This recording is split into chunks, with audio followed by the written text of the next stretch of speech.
Hey guys, what's going on? Harmless Killing Fun here. Come with a non-live commentary.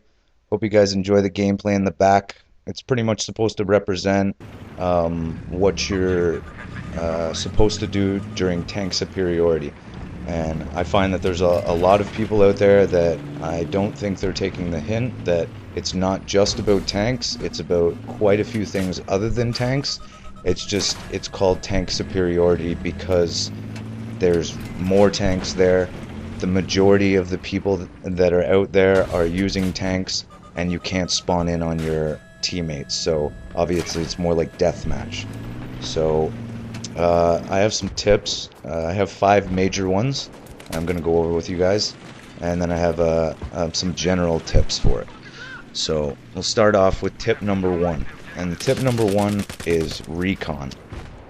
And notice I didn't say sniper, because you don't have to be a sniper. But if you're a good recon, then you'll bring out a SOFLAM, and a SOFLAM usually dictates the pace of the match. Reason being is because of its range and the javelins and all sorts of stuff like that. So it really represents something that's huge for tank superiority. You don't really have to bring in a sniper rifle. If you're going to bring in a sniper rifle, I would suggest that you don't bring in any more than a ×6 or a ×8 scope, because you don't need to be that far away. You want to be somewhat close, so that way your soul flame does pick up people. But at the other end, you don't want to be too close, so that way you get noticed. Also, you want to stick around your soul flame. You don't want to be too far away from it, because you might have to move it. If they find out where it was and it wasn't destroyed, then you still have time to move it, then move it. And if you can't put it down right away, then, run, try to get some cover. There's lots of cover out there. So I'm going to talk about cover too. So, yeah, you can also bring out, like an SMG or something from your recon class, and you can protect the flag.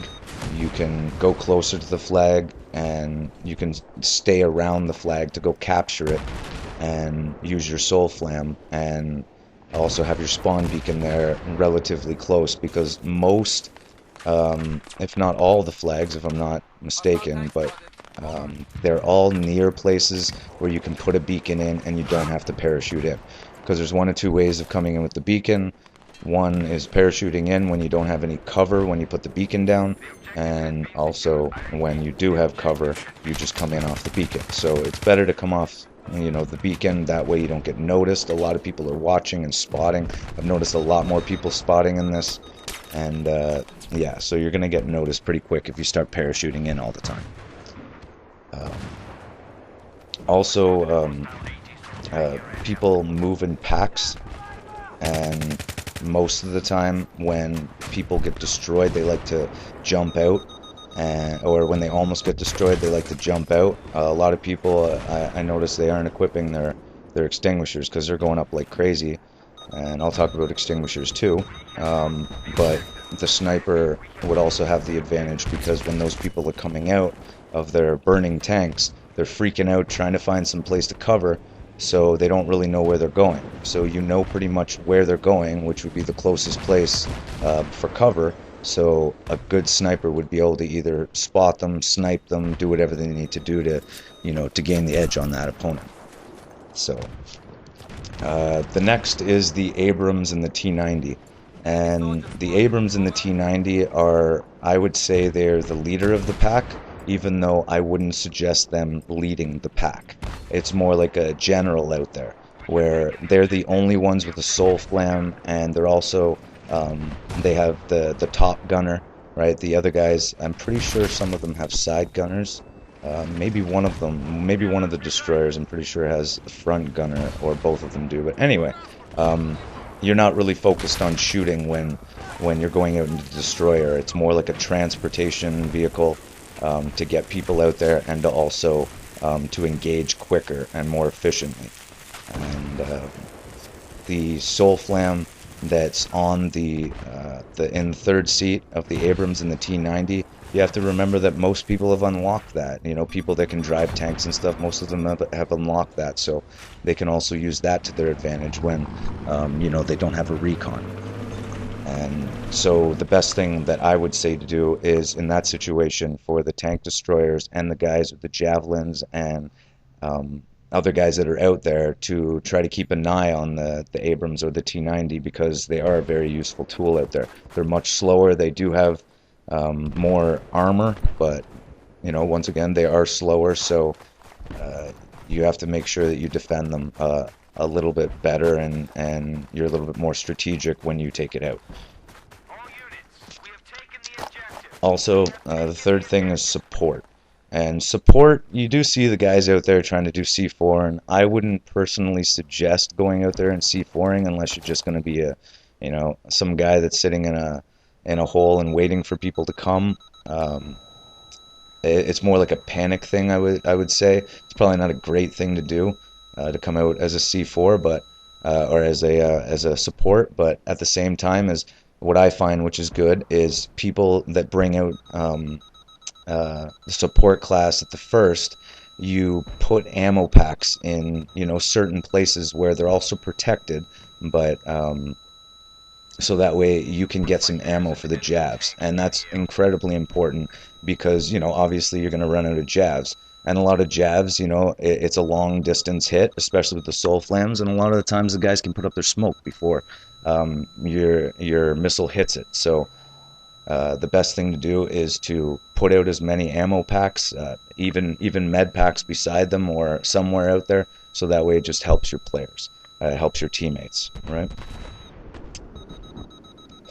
Also, where am I? Sorry, guys. Oh yeah, ammo is infinite. You have to remember that too.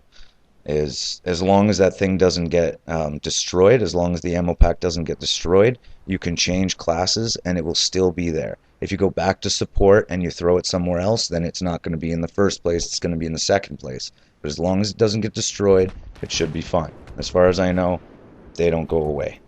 So I've had them stay for the entire rounds and they're fine. And people don't notice them, and you get to, optimize the situation. So next is cover. Cover is totally essential. That's why there's so many holes and so many, little buildings and trees and stuff like that and rocks. So that way you can, you can hide yourself a lot better. So that way you can, get off your shots, or if you're in the tank, then, you can hide behind cover. The best thing to do in tanks, especially the destroyers, is not to stay still. Try to start shooting, getting better at shooting on the move. Learning how to drive backwards, all that sort of stuff. It's incredibly essential. But flanking is always a better way of taking cover, coming in covertly, and then taking out your guy before he even has a chance to turn his turret. That's usually the best way to do it. If you get hit, it doesn't matter. You can still get away with the destroyers as long as you're not getting bombarded. And with the extinguishers, I'm going to talk about that in a second. So the best thing to do actually is to zigzag. Just never go in straight lines. Always go in angles. Try to zigzag. Watch your map like crazy. That's usually the best thing to do with cover situations, and most guys, they'll come on either the left side or the right side, so you take the cover on the opposite side, or if you want to try to sneak up on them, then there's usually some cover every 100 feet or something like that, so it's pretty good for that. I would find that it's pretty good for that. If you don't have any cover at the time, and there's support guys out there and you're talking on your mics, then tell them to start, putting down C4 and blowing more holes.